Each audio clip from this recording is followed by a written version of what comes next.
let's talk about the fight for victimization, for victimhood, how it's significantly more honorable these days to be a victim than to be a success story. And if you can be a success story within that victimhood, you are just miles ahead of the most successful, you know, by normal definition of successful that we have in the world today. The Elon Musk, the Jeff Bezos, forget those guys. If you are a victim, if you come from a victimhood class, you're the real winner. Let's get into this story. Not a whole lot to talk about on this one. But Elliot Page, if you remember who Elliot Page is actually Ellen Page. Ellen Page is an actress who recently, within the last couple of years, has decided to go as Elliot Page, I think even non-binary. I think that says that in here. Let's see. Non-binary. I don't know where it's at, but I think it says that Elliot, whatever, is a non-binary this and that or whatever. It's a chick that's got a mental disorder that thinks she's a dude or non-gender or something like that. I don't know. Won't get into this whole thing too deep, like I said, but this is just something that popped up on the radar and I thought was fitting to talk about. It says Ellen Page, slams devastating crackdown on LGBTQ rights at Juno Awards. So here's a very successful actress / actor at an award show getting to honor somebody from within the LGBT community, and she's talking about how victimized and unfortunate it is to be LGBTQ. I don't think that necessarily lines up with the world today, but you know, maybe. It says, and I'll make the corrections here as best I can. It says, Ellen Page criticized Canada's rollback of LGBTQ rights on the stage of the Juno Awards in Halifax, Nova Scotia on Sunday night.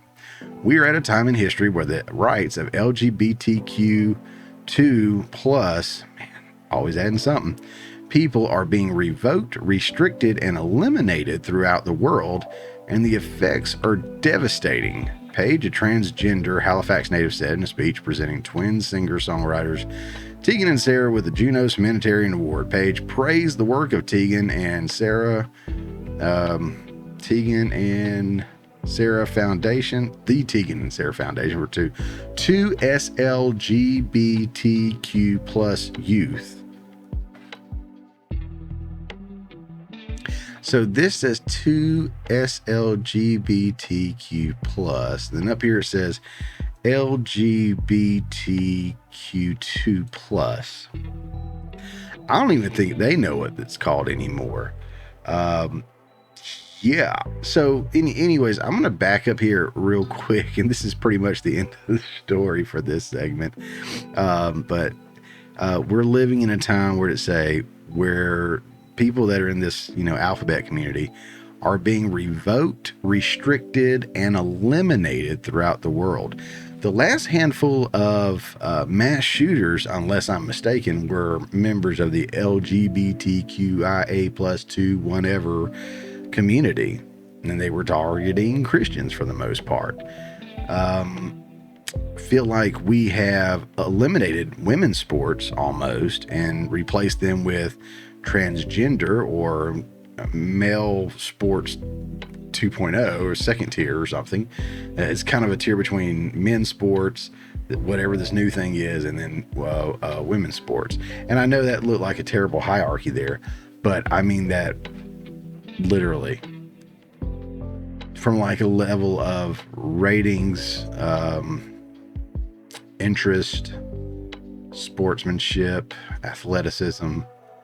But I mean, that's the whole thing. Like, you can get upset about me doing that, or you can agree that men's sports and women's sports are completely different. So, maybe we cheer on the alphabet for bridging the gap.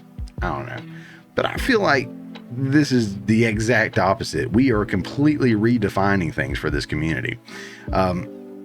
But everybody wants to be a victim, from politicians to athletes, actors, other celebrities, on down to regular civilians like you and me. It's a fight to be the biggest victim because that comes with the biggest reward so often. Whoever belongs to the largest victimhood group at the moment seems to get away with damn near everything. Not only that, but we have to restructure our lives, our language, and daily activities in such a way that we kneel to every desire and demand from said group. Remember when rich black athletes complained about their sports and how hard it was to be black in America while making millions and millions of dollars and having the freedom to either not play or go to other teams or do whatever? Remember when, let's see, what else? And currently it's the LGBTQ community that are under attack, although we're literally redefining words, creating new words, laws, etc., to make them feel more comfortable, whether it's based on race, gender, religion, or whatever. It's so sad that people would rather be or align themselves with victimhood and then strive for personal success. Often it's an excuse for why they are not successful. I can make mistakes, I can make excuses, and I can say, oh, it's because of blah, blah, blah, blah. But at the end of the day, I have to figure it out. Someone once told me, one time they said, find an excuse or find a way. And I've never forgotten that. It was a great line. I know some people will say, pick yourself up by your bootstraps. AOC thinks that's impossible for some folks to do, but AOC's an idiot. So what does she know? But hats off to you guys out there that are the doers, the movers, the shakers, that are not letting your situation define you, that are not letting, victimhood hold you back, that are finding ways to get things done. Hats off to you. Keep doing you. I'm proud of you. And so is everybody else. Hey guys, thanks for checking out this clip from the Morning Mayhem. Remember, this is just a portion of the full show that comes out every Friday morning at 10 a.m. Eastern Time. If you hadn't already, don't forget to subscribe so you don't miss out on any of the full shows or these tasty little nuggets.